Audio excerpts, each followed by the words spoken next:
Morning, কেমন আছেন সবাই? রূপকথার নতুন একটি ব্লগে আপনাদেরকে অনেক স্বাগত জানাই। আজকে হচ্ছে রিসেপশন, তো সাজাতে আসবে ওই 3:30 পৌনে 4টের সময়। আর তার মধ্যে আমি ঘরের কাজগুলো একটু গুছিয়ে নিই আর সকালে ব্রেকফাস্টটাও বানাবো। তো চলো আজকের ব্লগটা আমি কথা বলেই শুরু করছি। আবার তো আজকের দিনটা চলে গেলে আবার সেই পুরনো লাইফ, পুরনো জীবনে আমার ফিরতে হবে। তো আজকের দিনটা ছুটি আনন্দ করব সবাই মিলে, আর সব কিছু আপনাদের সাথে শেয়ার করবো। তো চলো দেখতে থাকো। বাড়ির ওপরে বিয়ে হলে কিন্তু সত্যিই খুব মজা হয়। তোমরা আমার আগের ব্লগে অনেকেই বলেছো যে দিদি তোমাকে খুব সুন্দর লাগছিল, তো থ্যাংক ইউ সো মাচ। এইভাবে আমার পাশে থেকো। সুলতা দাস আমাকে কমেন্ট করেছে, দারুণ লাগলো বোন, তোমাকে খুব সুন্দর লাগছে। Thank you Sulata. এইভাবে আমাকে পাশে থেকো এবং এইভাবে আমাকে ভালোবেসো। মানসী ব্লগ অ্যাকাউন্ট থেকে দিদিভাই আমাকে কমেন্ট করছে, সবাই সুন্দর সেজেছে, সবাইকে ভালো লাগছে। থ্যাংক ইউ গো, আর এইভাবে পাশে থেকো।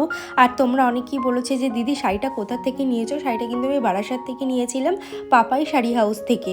তো তোমরা অনেকেই চেনো, ইনস্টাগ্রামে সার্চ করলে পেয়ে যাবে। শুরুতে দিদিভাই আমাকে কমেন্ট করেছে, রূপকথা তোমার হাজব্যান্ডকে দেখাও না কেন, ও ক্যামেরার সামনে আসতে চায় না। ও আমি যখন থেকেই ব্লগ করি ও ক্যামেরার সামনে আসে না। সবাই তো সব কিছুতে কমফোর্টেবল নয়, তো আমিও জোর করি না। আমার ইচ্ছার বিরুদ্ধে গিয়ে যদি কেউ কোনো কাজ করে, স্বাভাবিক আমারও খারাপ লাগবে। সবারই ইচ্ছার একটা দাম আছে, সেই জন্য ও ক্যামেরার সামনে আসে না এবং ওকে আমি ক্যামেরাতে দেখাই না। ওর যেদিন মন হবে যে হ্যাঁ এবার আমাকে দেখাও, বা ওর যেদিন ইচ্ছা হবে সেদিন দেখাবো। আমি না কারুর ইচ্ছার বিরুদ্ধে গিয়ে কোনো কাজই করি না, আর এই প্রফেশনটা আমার, সেই জন্য আমি নিজেকে এবং আমার মেয়েকে দেখাই।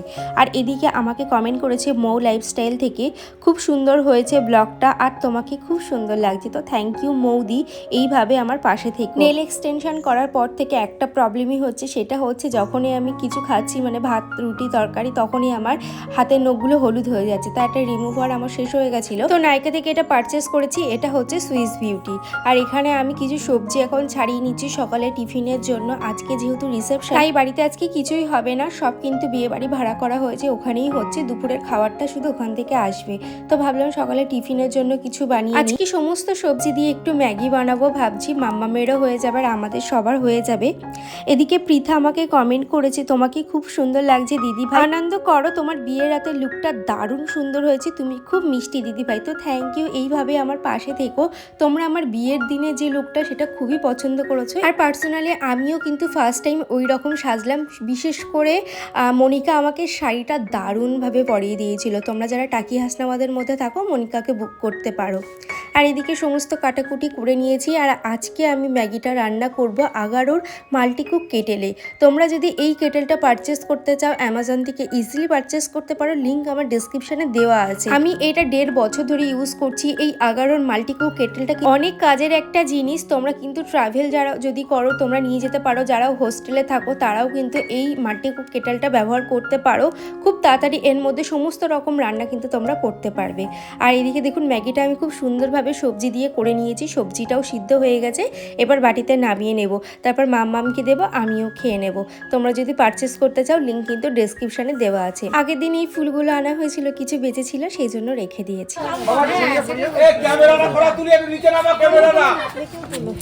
এখানে আমি না বলে দিলে তোমরা কেউ কিছু বুঝতে পারবে না। তো এখানে হচ্ছে আমার পিসি শ্বশুরমশাইয়ের বার্থডে, তো সেখানে একটু ছোটোখাটো করে সেলিব্রেট করা হলো। আর আজকে বৌভাত উপলক্ষে আমাদের নতুন বউ কেক কাটবে আজকে বৌভাত উপলক্ষে, সেই জন্য আমরা সবাই মিলে খুব আনন্দ করছি। অনেকটা লেট হয়ে গেছিলো, আমিও খাওয়া দাওয়া করে নিয়েছিলাম, তার মধ্যে কিন্তু ভাত কাপড় হয়ে গেছিলো। তো ভাত কাপড়ে কোনো ক্লিপস আমি নিতে পারিনি, আর তার মধ্যে আমাকে সাজাতে চলে এসেছিল এবং আমাদের নতুন বউ কিন্তু সাজতে চলে গেছিলো। আর এখানে আমাকেও সাজাতে চলে এসেছিলো বর্ণানিধি।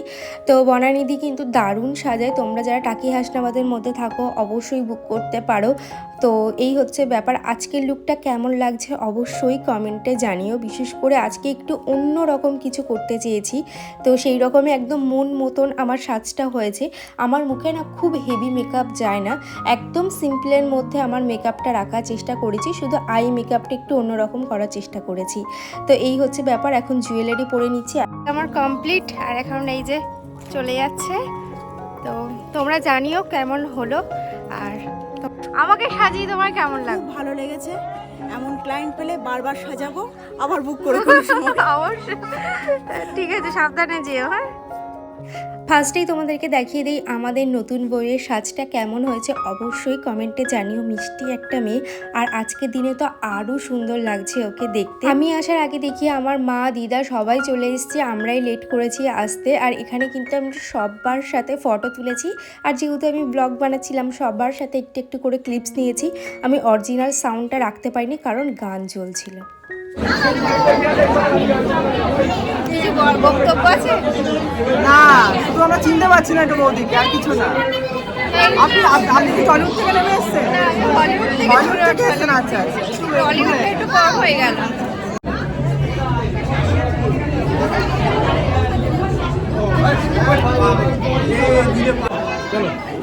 ঠিক করে খাওয়া দাওয়া করো।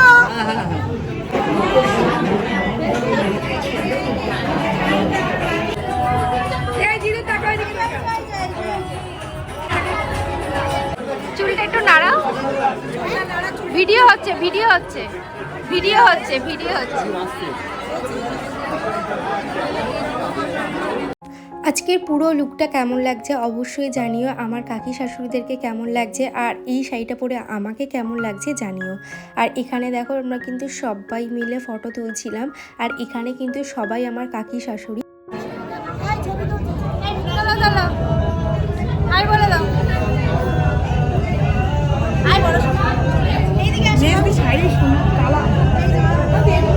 আমাদের সবার ফটো তোলা হয়ে গেছে, এবার হবে আমাদের নাচ।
আমাদের নাচ করতে করতে প্রায় 11টা সাড়ে 11টা বেজে গেছিলো। আমরা সবাই মিলে খেতে বসে গেছি, কারণ মাম্মাম এখনও খায়নি, সেই জন্য তাড়াতাড়ি করে খেতে বসে গেছি।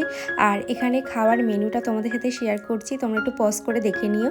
খাওয়া দাওয়া শেষ করে আর নাচানাচি করিনি, তারপরে আমরা ফায়ার পান খেতে চলে এসেছিলাম। আমি তো প্রচণ্ড এক্সাইটেড এবং ভয়ও করছিল। তো যখন এই আগুনটা দিচ্ছিল তখন ভাবছিলাম যে মুখের মধ্যে দিলে কেমন হবে। তো আর এই কাকুটাও আমাকে খুব ভয় দেখাচ্ছিল। তো যাই হোক, তো প্রচণ্ড ভয়ও লাগছিল। তো তারপর দেখলাম না, দারুণ টেস্ট ছিল পানটার। তারপরে আমরা সবাই মিলে গাড়ি করে বাড়িতে চলে এসেছিলাম। তো আমরা বাড়িতে চলে এসেছি, এখন বাজে রাত 12টা, সাড়ে 12টা বেজে গেছে। তো এই যে বাড়িতে চলে আসলাম, সবাই ঢুকছে।